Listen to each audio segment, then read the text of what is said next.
Nontobeko Ntombela is a member of the staff at the Curatorial Public and Visual Cultures Department of the Wits School of Art. Her research synopsis in her words entails, open quote, "My research project investigates the relationship between the concept of refusal and biomythography in the work of visual artist Valerie Desmore. The aim is to explore and analyze the rejections Desmore faced in South Africa and London, which not only led to her exile in London, but also her career change from visual arts to fashion and back to visual arts again.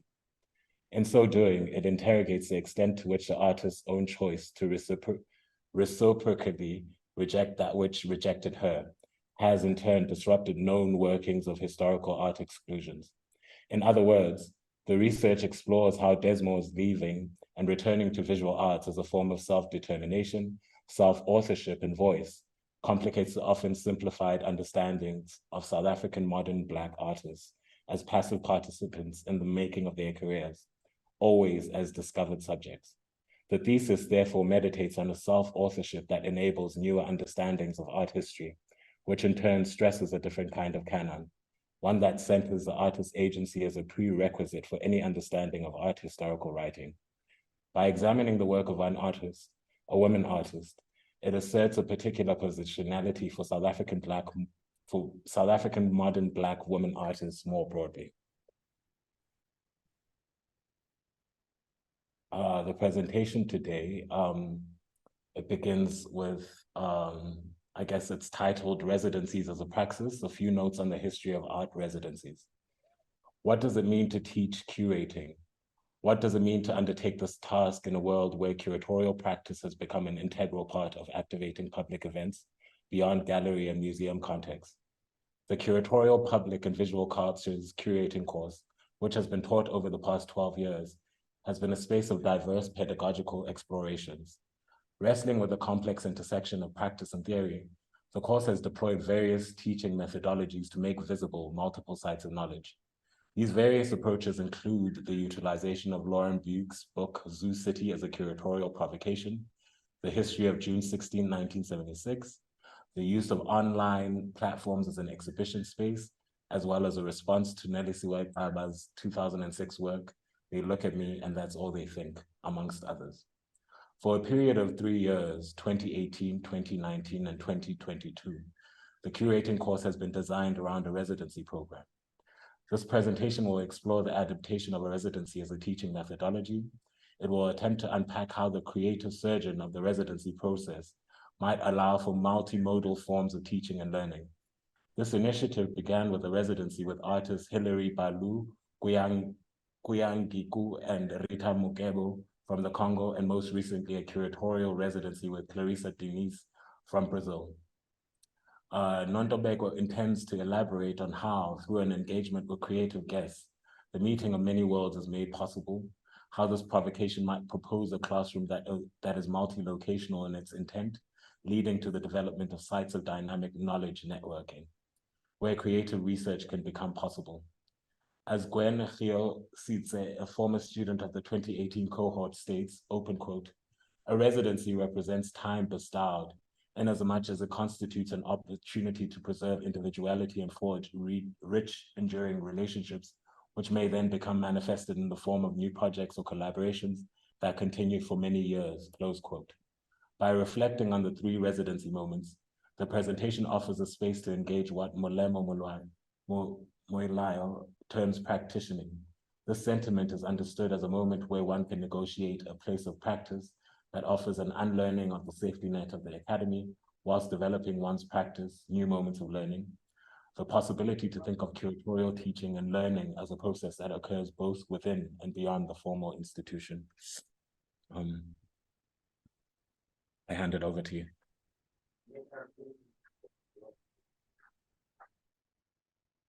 So I'm going to pray by all means that my network holds. Being at Wits, sometimes it's very unstable, but I'm hopeful that it'll be okay. So afternoon, everyone. Thanks for being here. I see familiar names, which is really exciting.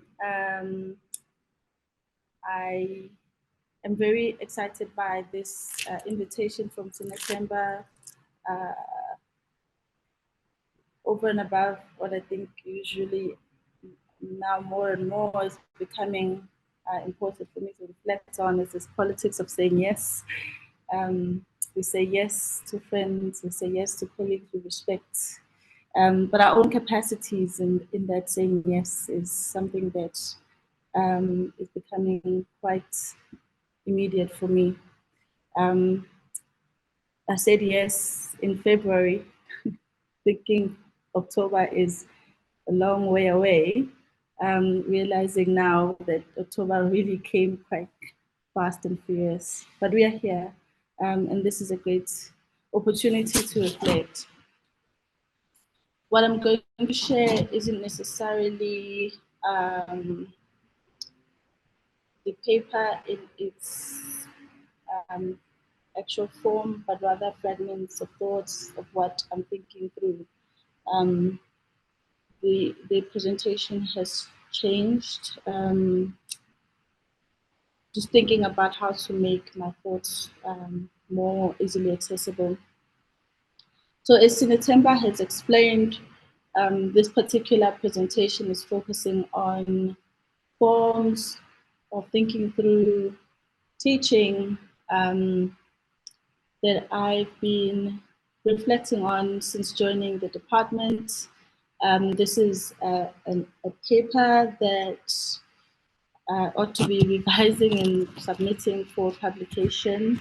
So it's submitted by myself and colleagues are working on a publication that's looking at our teaching methodologies and what it means to be in what is currently now a department called Curatorial Publics and Visual Cultures, moving from what it was previously called History of Art department.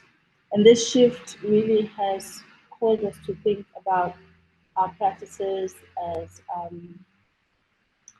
as lecturers in the department and what we've been working on, well, myself particularly having been here in the department for so long.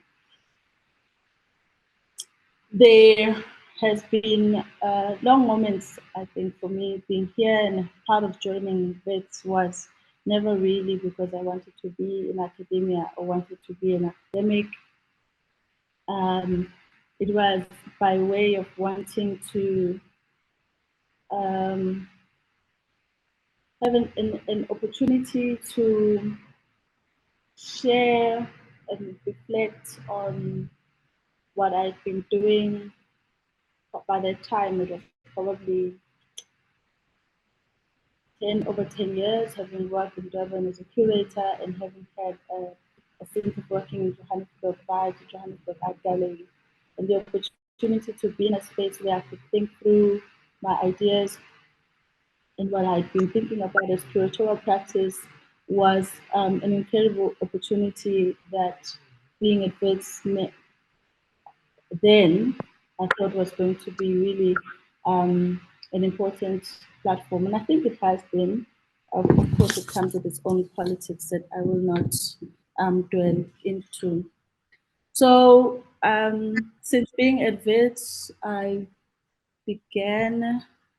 joined the History of Art department that was rethinking itself as a department that needed to think beyond art histories and how art histories were becoming quite stifled by its limitations in the way that it reproduces itself in the marketplace, in publications, particularly its history of art and its context within the Good afternoon, Skumbuzo.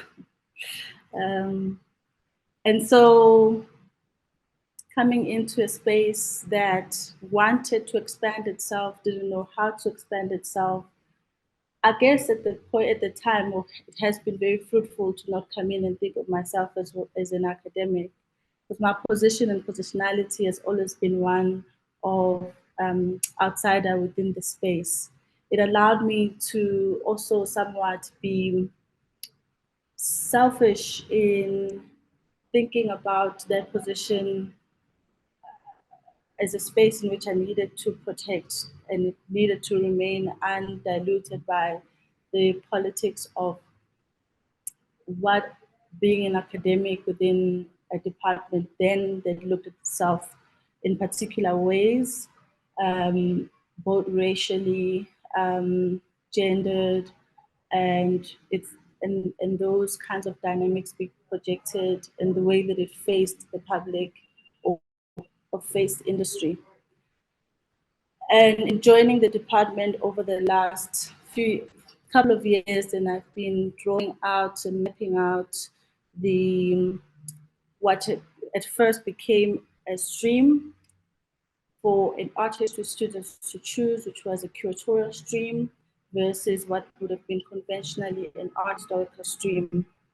And in being able to offer that stream, I was then able to bring in new sets of courses that offered thinking that was far more lucid, far more flexible in engaging what would essentially be in the canon. So undoing all of those things and working from a position that was essentially thinking from a place of continuous unlearning, continuous experimentation, and continuous play.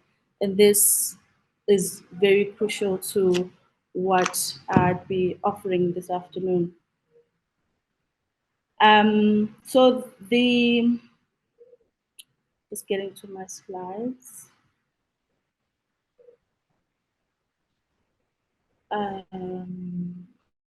My slides. My slides showing. So I'm not gonna. If I press full screen, it will not show me the Zoom site. So if anyone is asking a question, I would just maybe switch on your mic. So this afternoon, I'm reflecting on a section of what is probably a 10-year-long space of thinking about teaching outside of the environment of the classroom. And I'm doing this section just as a way of dissecting my own thoughts. There's obviously a thought and process and methodologies that's longer in the way that I've been thinking about what does it mean to teach curating. At the very first instance, I need to make a disclaimer that for me, teaching curating is an impossible task, just because my own philosophy is about thinking about the site of learning that considered both the practical and the theoretical, and how that space is about wrestling forms of thinking. So I know that in gravitating towards disciplines and discipline making and knowledge production and these desires of wanting to have particular kinds of certification, the need to have a degree in curating has become more and more apparent. And in being at Wits, in fact, it took quite a few years, I think about 6 years of being here before finally was able to say maybe a master's in curating might be a viable place. And the resistance was really around the fact that what does it mean to be producing people who walk away with this certification that says I have a master's in curating, and in relation to an industry that operates in such precarious ways. Of course, there are institutions that desire that, but it had never precluded people with a history of art masters or people with fine arts masters. In fact, my own master's was in fine arts, and I was curious about that space in which play, experimentation was allowable. And so after 6 years of sort of teaching this track in history of art, which allowed students to focus on a curatorial track, demand, of course, from students and what was becoming evident that the discipline is growing, we've now been able to, since 2019, formally offer in the department a master's in curatorial practice. It's called contemporary curatorial practice. So I take the first since 2012 to 2017 as a place where it was about kind of testing what was possible. And at the beginning, I'm using this as an example. This is a staging of an exhibition that happened at JAG. The way that the courses were being taught, I arrived and it was a single course which was called Curating Exhibition, the Politics of Display. And this course was the one single course that the department was thinking through this expansion.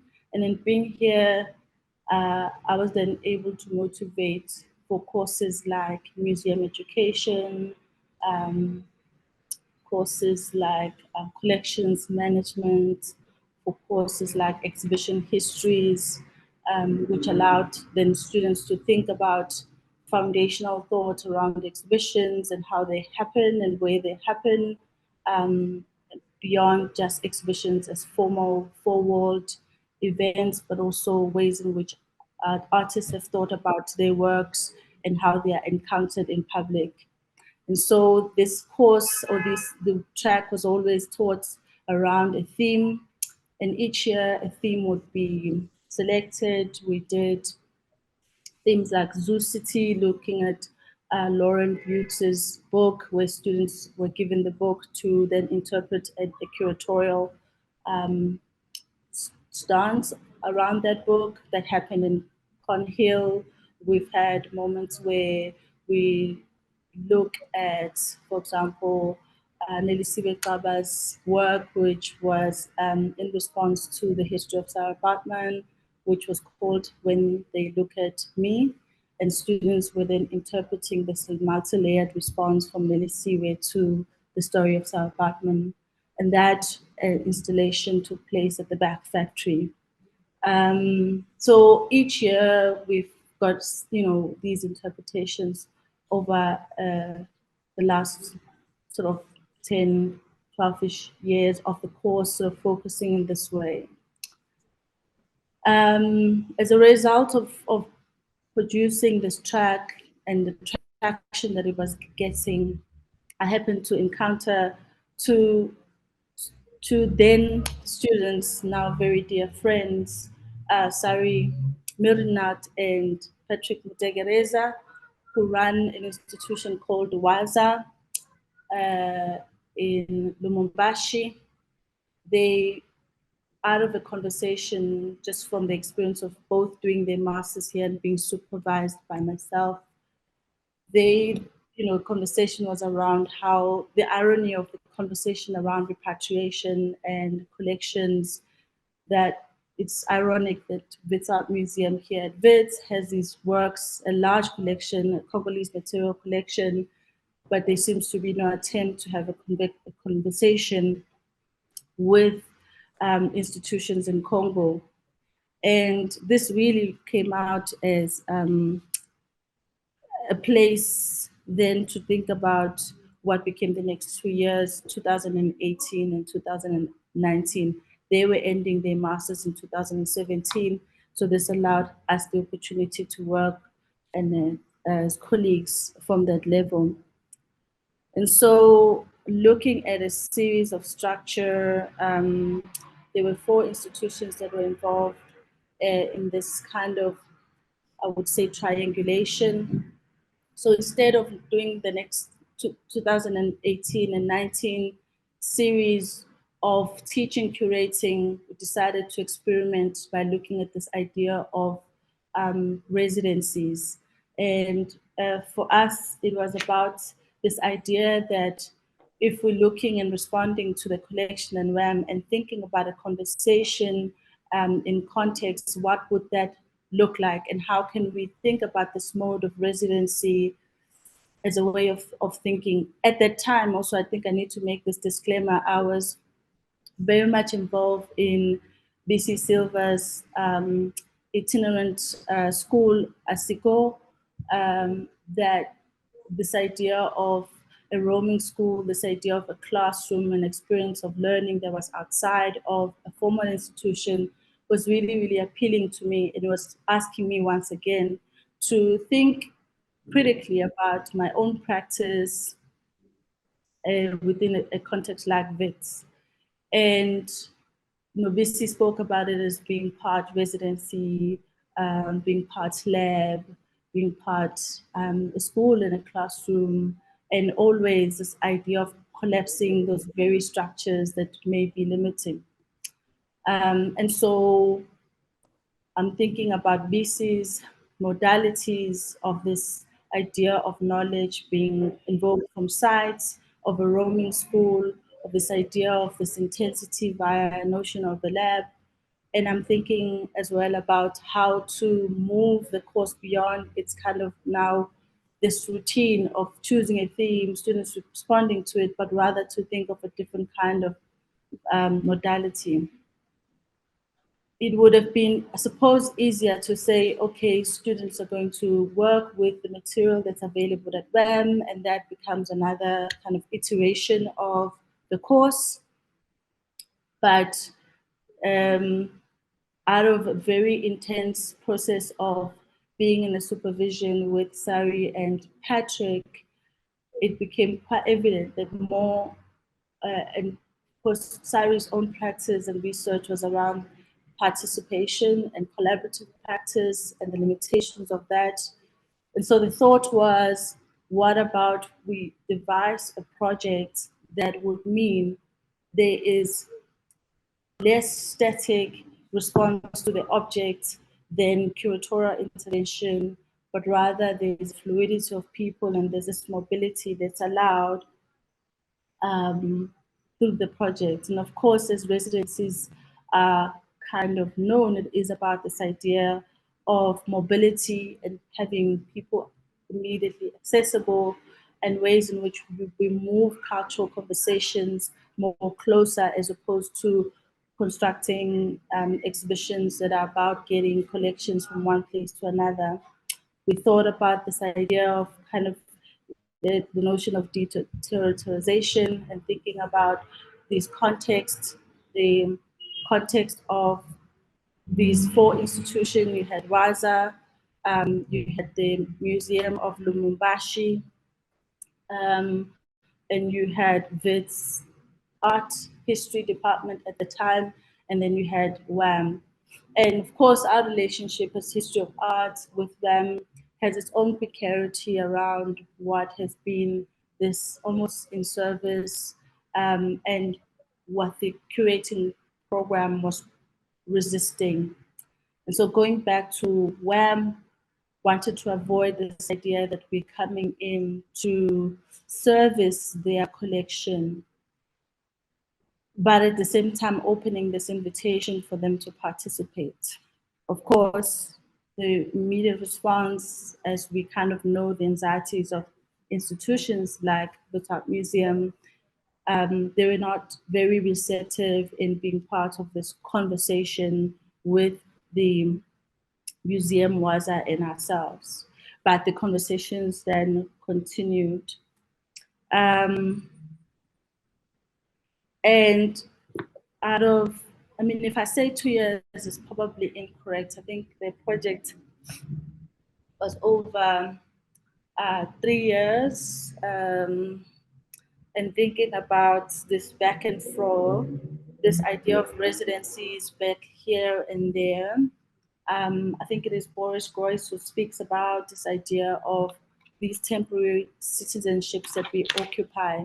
But at the same time, when you think about the context of South Africa and Congo, there's these elements of otherness that come in, this idea of foreignness and occupying certain spaces.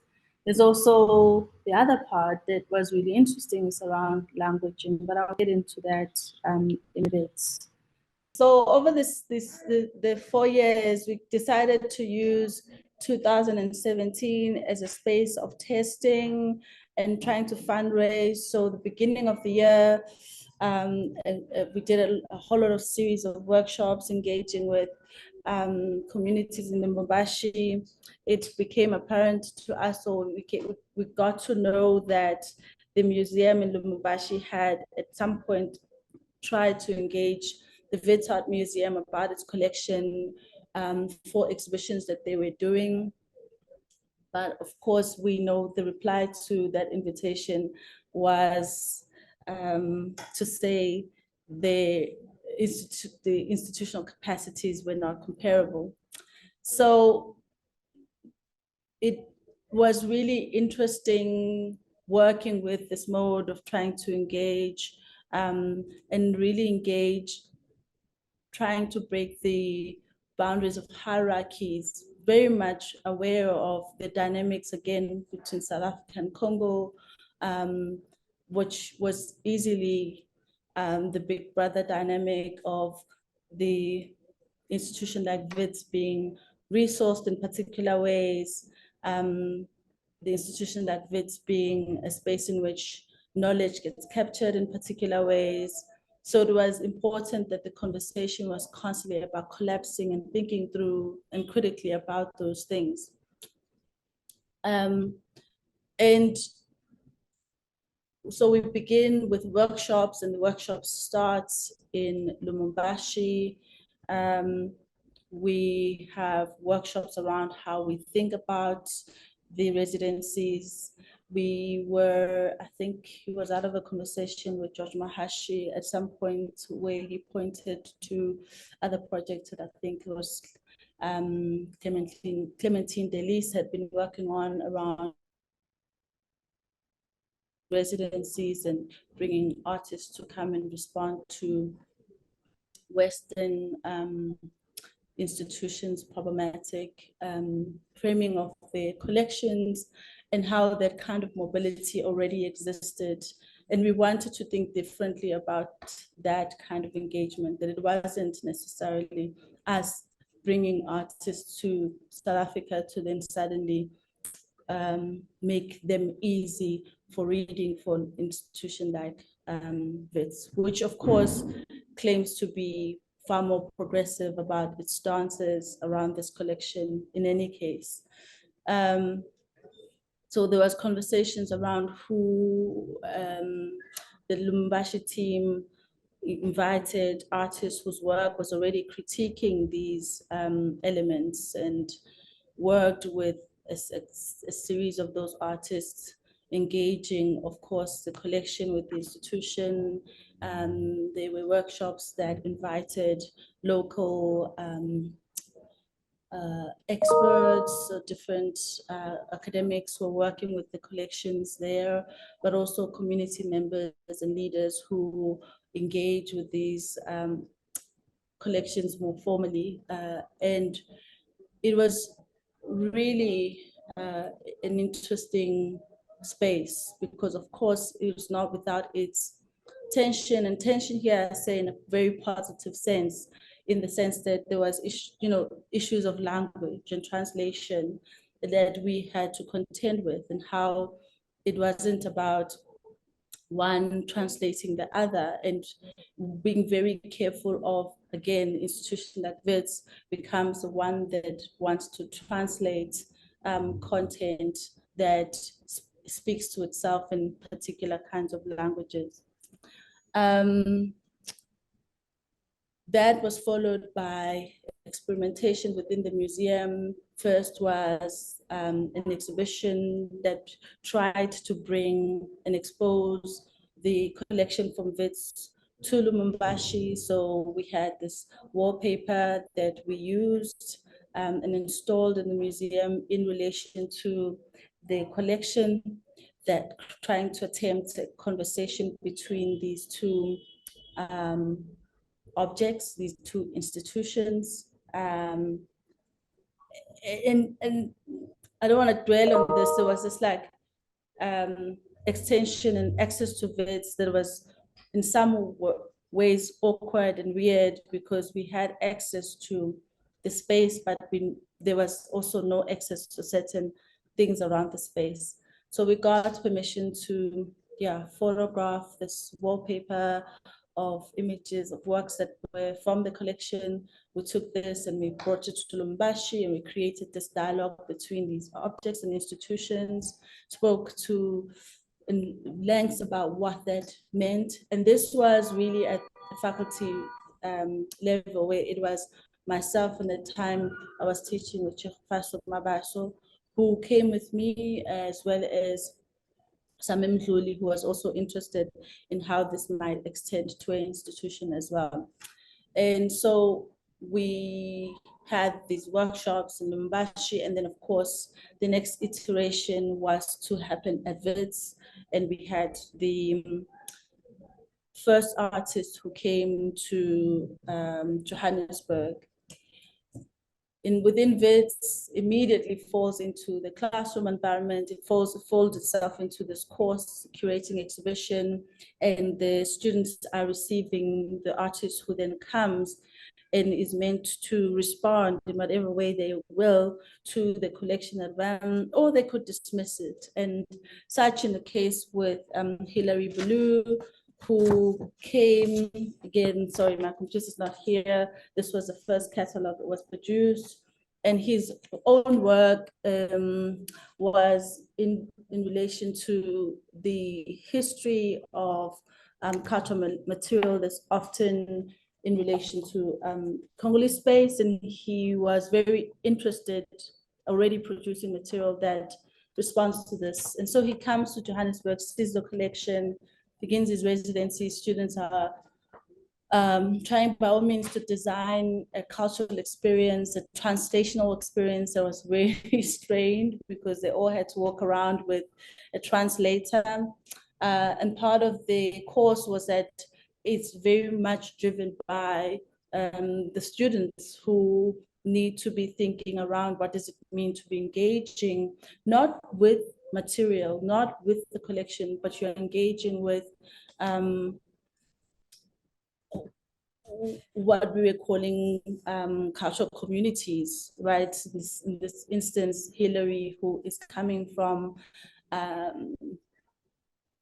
Lubumbashi, is coming into the context of Johannesburg as someone who is able to speak back to this context. Hilary spends most of his time in the studio, really pays no attention to the collection, which was really interesting, and I think was very radical, and produces an exhibition. I hope I do have a chance to share with you what became of this residency. Okay,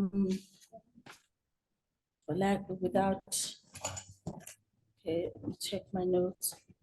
So in thinking about this course as it continued, there are three sort of overarching concepts that holds our conversation. One was positionality, two was multivocality, the third was self-reflexivity.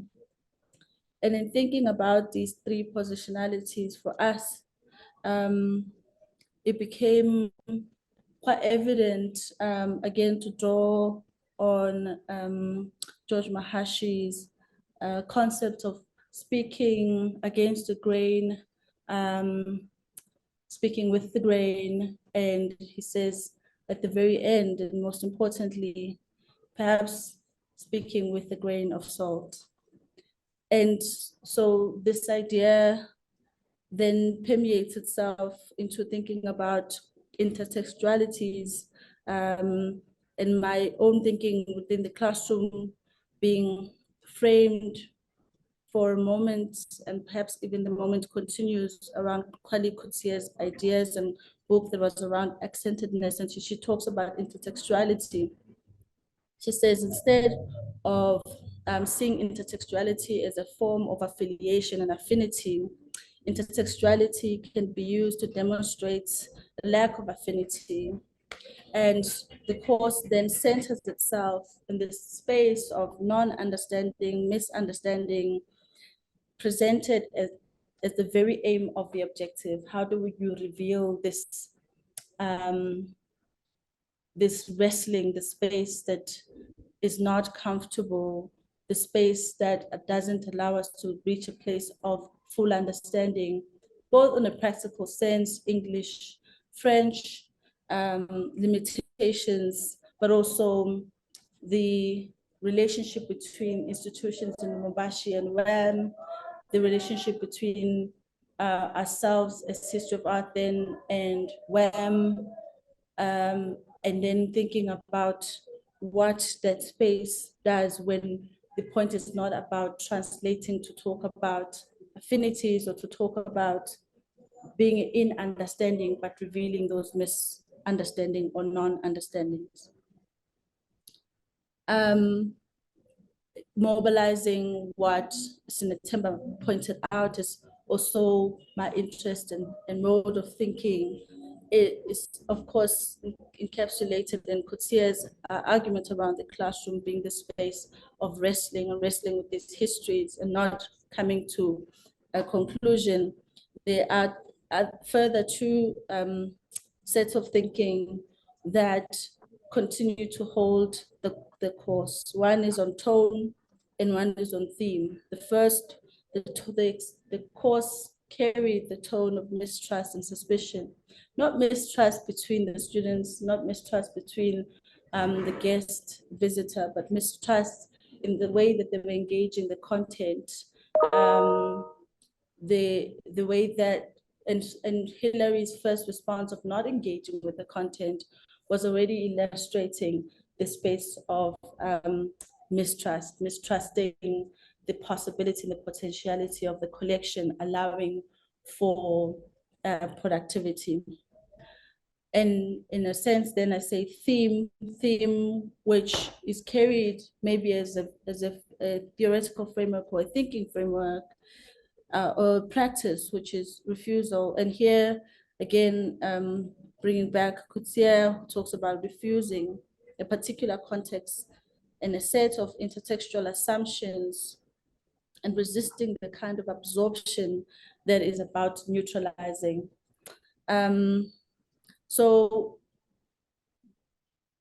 all of this is happening at the first resultant exhibition out of that first residency was an exhibition at TPO, and it was crucial that it happens outside of WAM, again, as a way of distancing the project, yet in relation to the Wits Art Museum collection. Hillary produced a series of paintings. The technological sabotage, and these paintings this is very elementary, sorry. These paintings were still in line with his work, but were in response to now extending itself to being in Johannesburg. This is still continuing with the conversation with Lubumbashi and workshops around how do we bring back what is happening in Johannesburg back in Lubumbashi.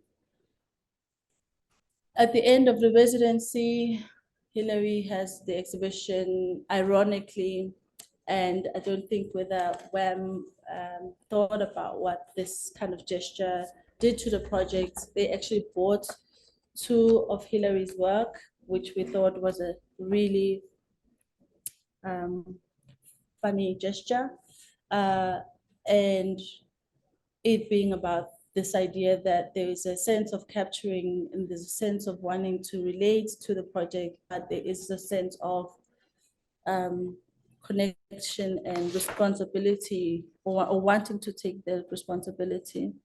I wanted to come to a section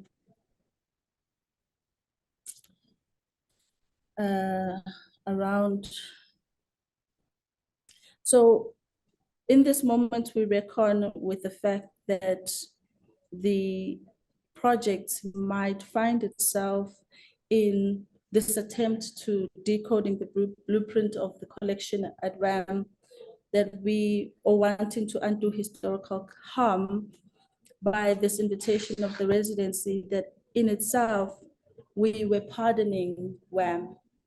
and had to think about what that pardoning is in relation to being able to have an exhibition and respond to it.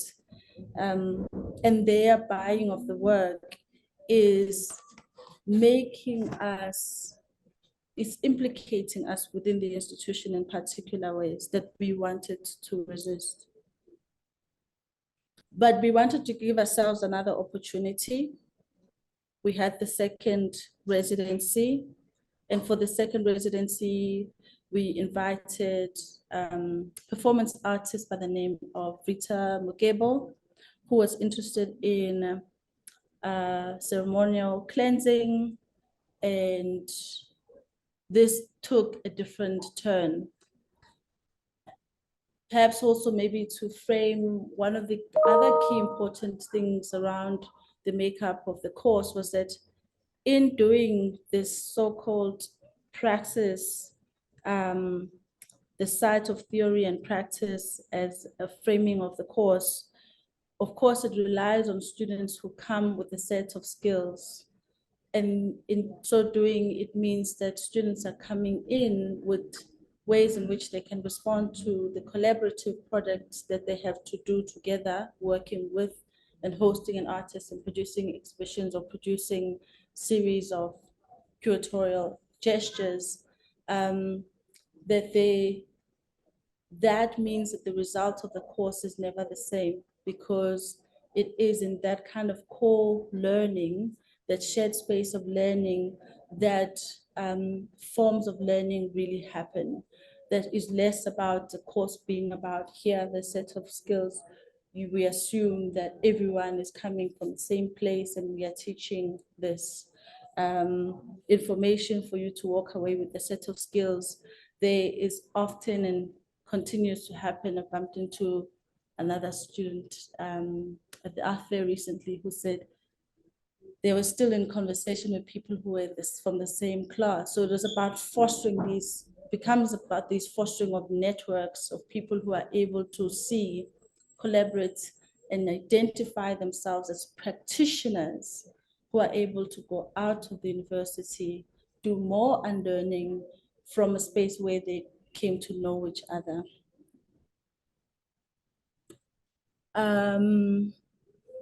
So the second iteration becomes, so before the second iteration, there's yet another moment to go back to Lubumbashi to present once more what has happened here, to continue that conversation. We extend the conversation to another collection, for a collection by a priest, Fabian, who was collecting a lot of the modern art works from Lubumbashi. And then there was a fourth institution that was introduced, which also further complicated the conversations. But we began to experiment with that and experiment with what collaboration produces. Presentations, workshops at Waza, an exhibition is produced out of that. And we invite the second artist, Rita, thicker catalog. I forgot to say that the title of this exhibition by Hilary was called All God's New Enigmas. And it was his response to not wanting to engage with the RAM collection, but thinking about this rejection of the old to the new. So in his work, he collapses objects that are sort of pop culture objects in relation to what would have been old objects like the pieces, thinking about this, how popular culture reconfigures ways of thinking and identities, of course, and identity politics of being Congolese. Rita's work is multi-layered. So this book is twofold. The one side, we thought seeing that the previous years, students were really superficially engaging with the collection by distance. They went to the storerooms and saw the work. They weren't able to engage with it. And of course, there was this strange relationship between ourselves and WAM.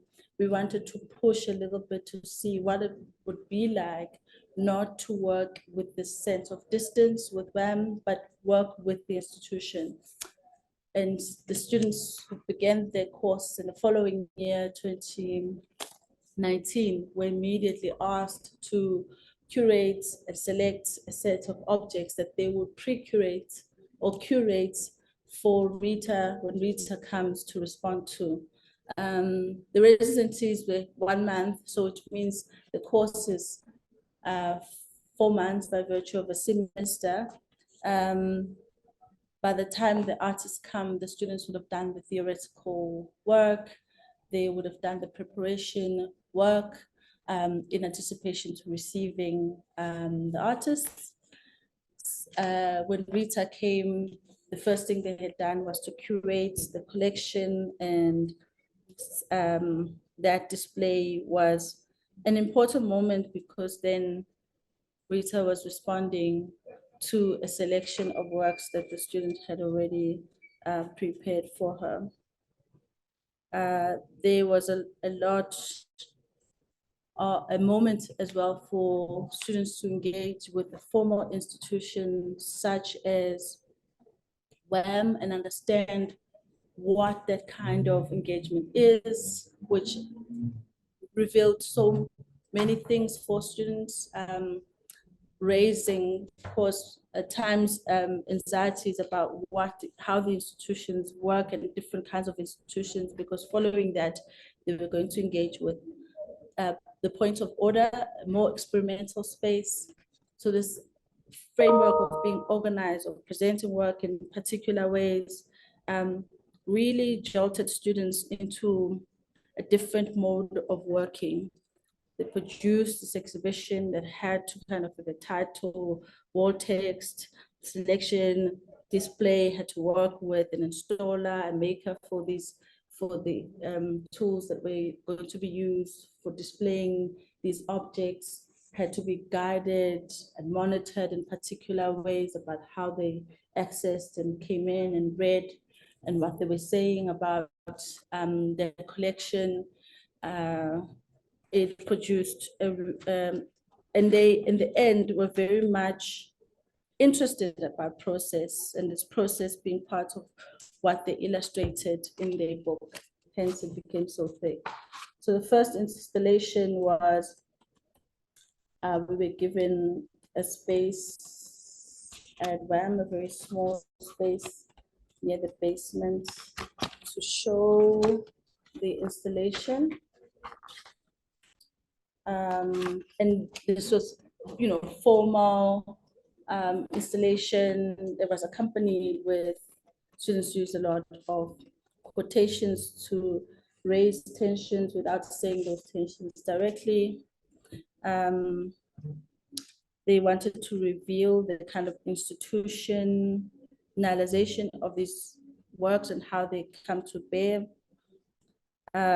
revealing the key players, for example, Reverend Burton, who was placed in Congo and was the one who sold most of these works to Wits, and that relationship between Wits and how it acquired most of these works.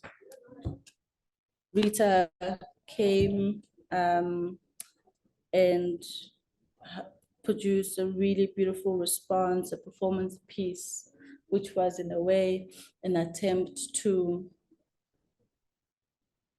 on one hand, cleansing the collection. She did a performance with water.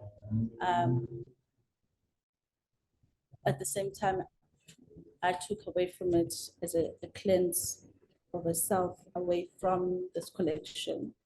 And that might be an over reading from me.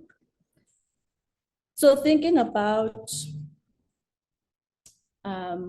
this gesture of engaging with this course in this particular way,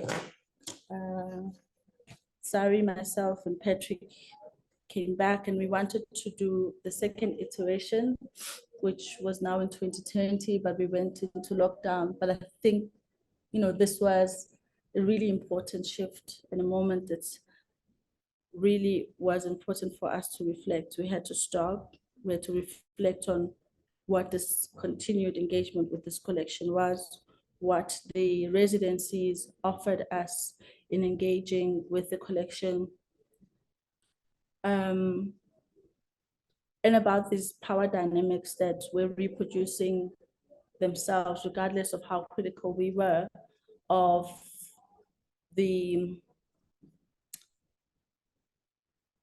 our positionalities.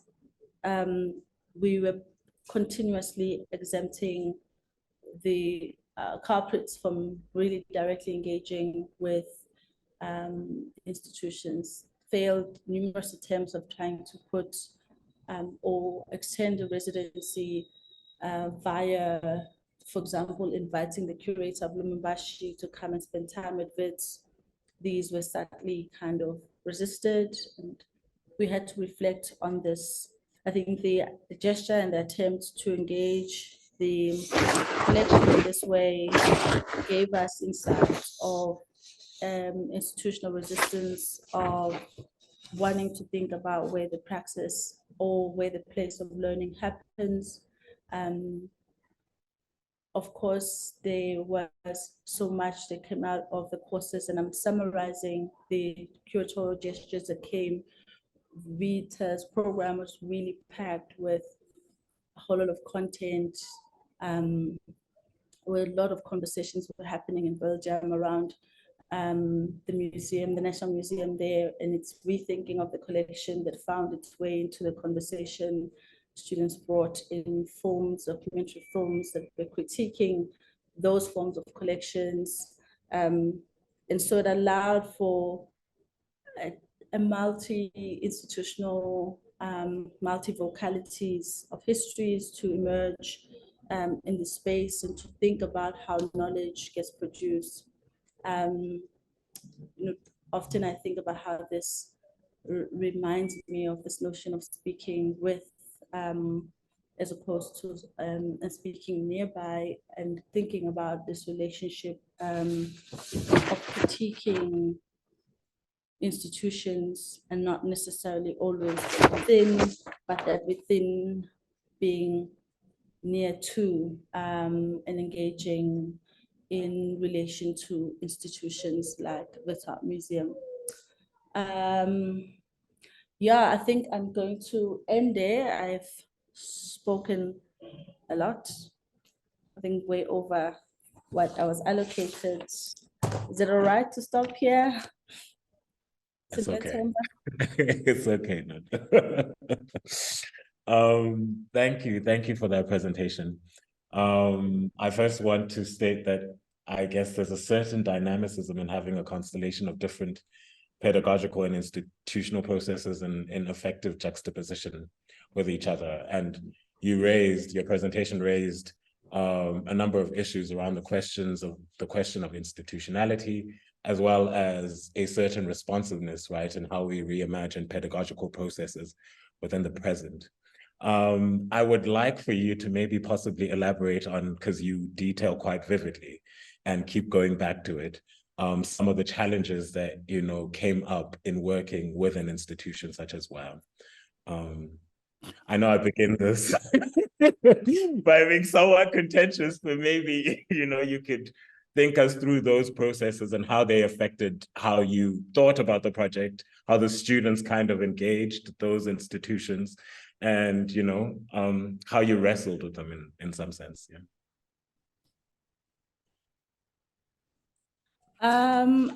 I think firstly, I think there's something really incredible being in the classroom with students who are understanding what criticality means. And I think Wits, especially in these latter years, has been able to draw and bring close to the institution students that are very critical about what it means to to be in the academy and to be a student in relation to their own work. So I think the premise of working with students who are already critical means that the dynamics between the course, WAM, are enabling, and the conversations can be quite frank about what those limitations are, what that means. What often was, for me, an interesting revelation is how they become racialized immediately. Not racialized in terms of who WAM is, but the racial dynamics in the classroom. So the kind of distancing and the or proximity certain students, affinity students wanted to have with WAM, and certain students not wanting that kind of proximity with WAM, and by virtue of the project, saying there's something difficult about the collection, this project, and engaging with this institution was really an interesting metaphor for students to engage with in how associations happen, and knowledge associations. So there are students who gravitate and think of themselves in relation to WAM as partly custodians because they can recognize themselves through who. So it's that kind of tension. I don't need to belabor what that is. You know, WAM is run by largely white women curators, and the politics of that means that particular kinds of conversations in engaging content of its collections become possible and impossible in certain ways. And then, of course, asking students to wrestle with that means that they have to kind of look at themselves in relation to that institution. I think it brings out really important conversations. And thinking, having been someone who worked in museums for so long, it was really interesting to work with them in this outside space, being critical, being within at the same time. And yeah, I don't know if I need to be more detailed than that. No, no, no. I think you've you sufficiently addressed the question. We don't have to go into nitty-gritties. You had alluded to the shift within the department, both in its name change and its staffing components, right? Maybe I would like for you to elaborate on how that's been responsive to how you imagine pedagogical processes, but also in just, I guess, reconfiguring the various courses that are offered within the department itself. Um, Yeah, sure, it's a lot of answers and responsibilities now that I need to be taking. Um, to reasons unknown to me and reasons that may be obvious, contextually, historically,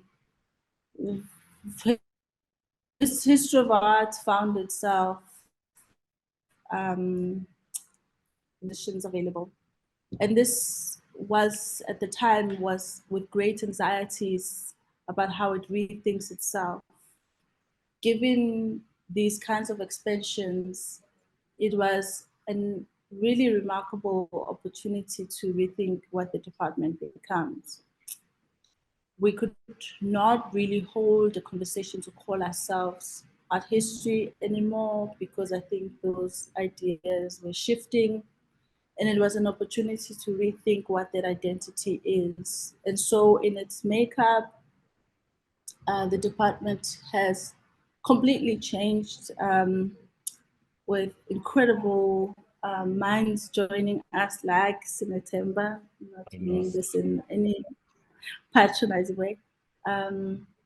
Greer Valley, Kito Lilliard, Dumi Twaele.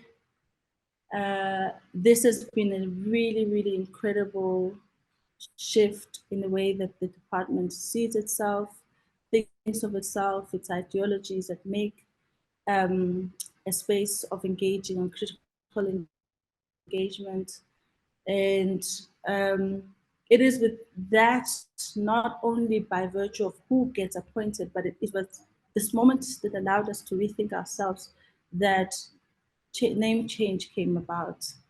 And of course, when History of Art was expanding itself, another colleague left a program. When I started, I was half and half. I was History of Art and I was Heritage. And when Professor Cynthia Cross left the university, Heritage needed a home. And because I was already attached to it, it came to History of Art. Administratively, it made sense. And so we had now 2 degrees, History of Art and Heritage. And by 2019, we had 3 degrees. We had the curating program. So calling ourselves History of Art really made no sense anymore. We had to kind of have a name that encapsulates everything that we offer, which is heritage studies, curating, and History of Art. And so calling ourselves curatorial publics and visual cultures was an attempt to bring all of these things into this one fold.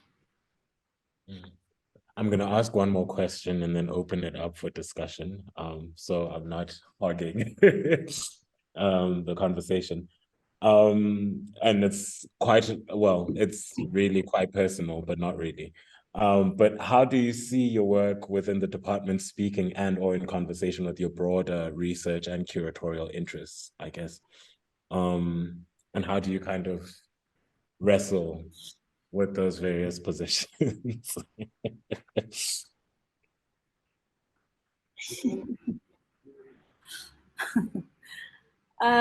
You putting me on the spot here, Senator. I think my own work has always been wanting to find a place that, I think someone gave me a name once, I'm forgetting the name, something that had to do with partly being anti-institutional, but that, which I'd never thought myself, but see how it can come across and maybe see whether unconsciously I do it. There's something about resisting being in the fold of institution because it wants you to follow particular linear structures about visibility, about existing in certain positions, which often people see it as a place of power, which I often find as a space of that stifles one's thinking. My own practice has always been the importance of producing and making exhibitions and working has been about how do you illustrate what you talk to in the classroom? How do you speak about problems of engaging with and its limitations from a place that is informed by practice? Theory, histories, and art histories come from a place of practice. And of course, I think I'm not sort of taking away or trivializing or dismissing what the institution asks of people who are in it and those who are able to deliver on it. I think that academic institutions are an interesting beast to try and unfold into the mold of what the institution is expecting you to do.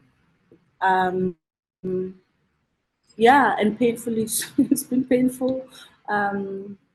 Lots of time delays, of course. Yeah, wrestling with that. And I never imagined that I would find myself in this position of headship. I resisted it. At certain point in the department, there was only 2 of us left, and my colleague Nicola Tutsi there was no one else who had that kind of institutional memory to myself in the space where the department was really at their point of change. and being faced with this, it's been, yeah, tormenting, maybe is the word. And so my own practice in relation to what the department wants, I hope it defines itself by this need and this desire and this continuous fighting for a space of practice, and practice being at the center. Whether my research is about more historical works in relation to the teaching that is different to that, I think that the modality remains the same. How do we think of places of practice? And that's where I'm interested. Yeah. Yes. I'm going to open up the conversation to other participants. Does anyone have a question and or statement? I have a question, and I guess it is this question of practicing within curating and thinking about what other opportunities lie within the space of curating as practicing outside of teaching and curating exhibitions, because I think especially, you know, within the context of South Africa, you constantly find yourself having to navigate the institutions that you outlined with all its problematics, or working within the system of galleries and museums. And that might not necessarily be your own preoccupation or curatorial framework, but you might not necessarily also be interested in teaching. So how do you think as a kind of practice this can be thought out much more expansively? Also considering the socio-economic context of opportunities that come with curating that are very limited. Oh no, I was saying that what other ways of thinking about curating within practicing outside of academia and outside of working within institutions that have these kind of problematic collections or problematic histories, but also outside the exhibition model of exhibitioning within the framework of objects or artworks, or kind of exhibitions as outputs, considering the fact that opportunities for curating in, or how do you better prepare students for the kind of disillusionment that might come because there's no opportunities to curate outside of these kinds of institutions, or if you don't want to necessarily teach, what other possibilities are, you know, lie within curatorial practice, especially if you're thinking about it within this residency model, which is also very precarious because of course it lasts a particular time and then there's something that should come after that, I suppose. I mean, I think that I'm going to speak. Hopefully it lands. I'm sorry, this is the network at Wits.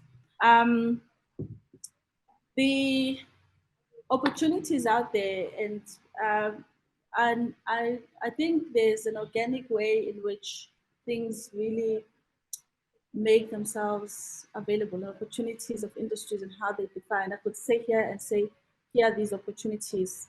But that often what I've seen happen being at Wits is that students themselves, having been in a classroom where debating the lack of opportunities or this trial of engaging with the institution, there's a realization that there's self-creation that needs to happen, and new ways of working often emerge from that space, as opposed to I, as a lecturer, stand here and say, when you do curating, you can become X, Y, Z. I think we've seen with the emergence of social media that the definition of what the job of a curator or what work of curators is has really expanded.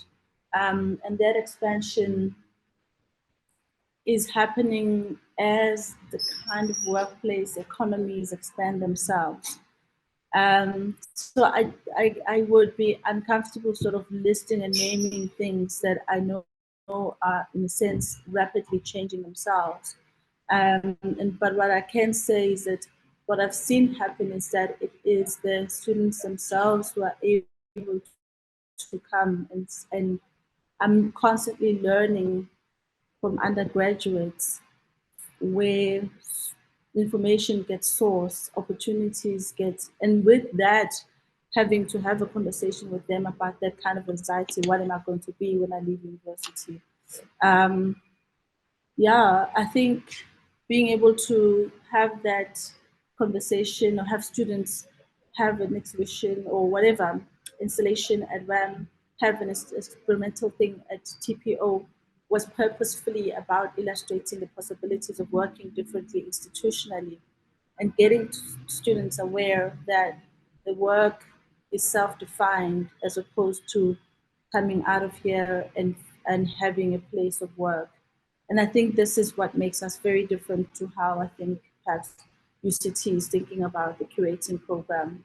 And I often, at the very beginning of the course, I always say we're not here to teach people to become curators. We're allowing a space in which thinking around curatorial practice emerges, and therefore allow that space to unfold and inform your own practice. You know, it's not easy to navigate the bureaucracy of these institutions. And I think, you know, it's really to be commended what the staff collective has achieved. And I mean, I guess what I want to sort of get a sense of is what challenges have you faced in establishing the networks that are necessary to make the residencies and the mobilities possible? Because of course, all of this requires resourcing, requires, the sort of relationships of exchange. What would you say, have been the challenges, or but maybe also the kind of strategies that have enabled you to navigate those relationships? Yeah. I suppose to constantly having a conversation outside of the institution. I think ways in which navigating internally access to resources. I've rarely thought of the institution within Wits being the space where the primary source of the resources of making that possible is located. And I think for me, though, there's no grand plan here, it was seeing myself outside of the institution, that often the resourcing has happened outside.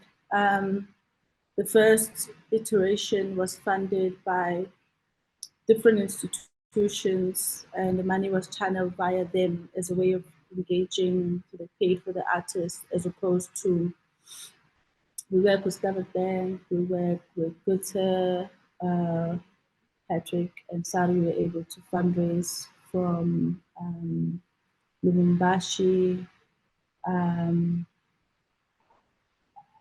there was one moment where Wits actually paid was with Hilary Ballou, who was paid for via the Research Africa research funding that was the Mellon grant that the school had.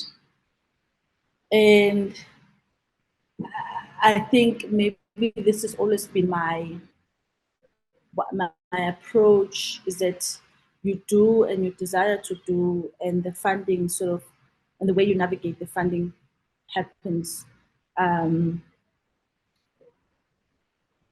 I don't know, I don't want to say automatically, but there's a way in which that happens without necessarily saying I need to find funding first and then do the thing.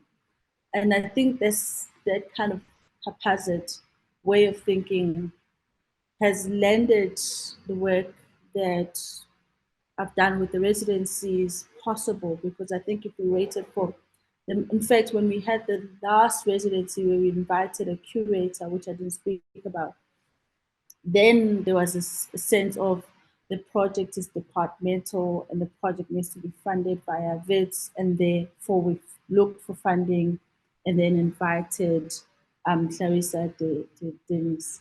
And that was important as a moment in which this 2022 moment where we have a curator coming to visit, we are all now in place, and the residency is now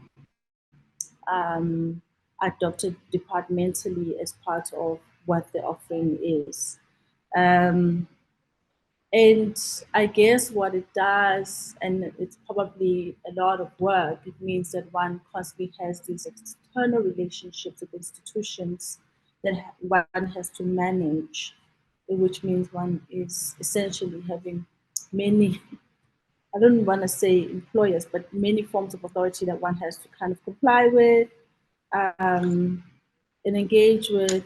And I think it still informs practice. I think it still informs the fact that when you are able to advise students and they are able to see these relationships and how one manages to create networks, infrastructure, and you have to be the one who designs that infrastructure.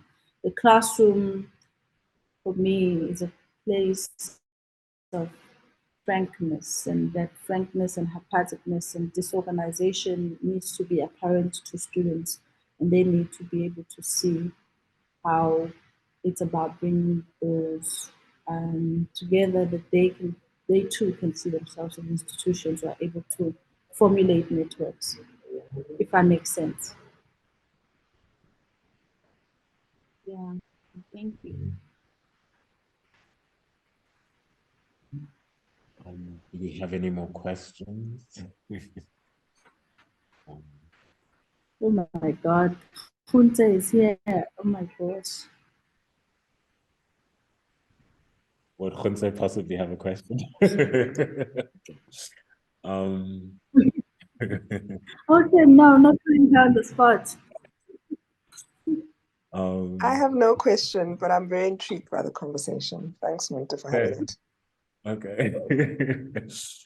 Well, as we are running out of time, I think we might stop it there.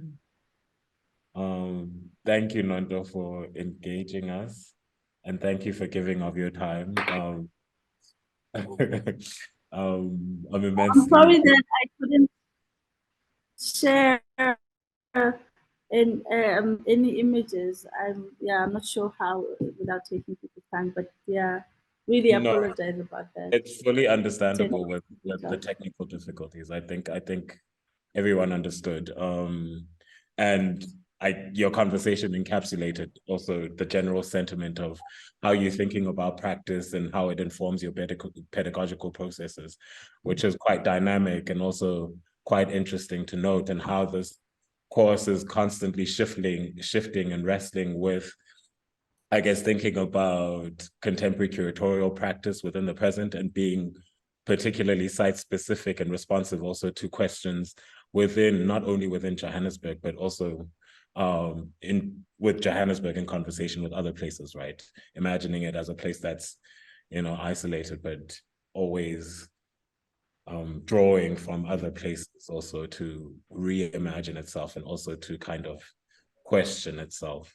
I'm gratefully thankful for this moment. Next week, we are meeting on Monday at UCT as opposed to online.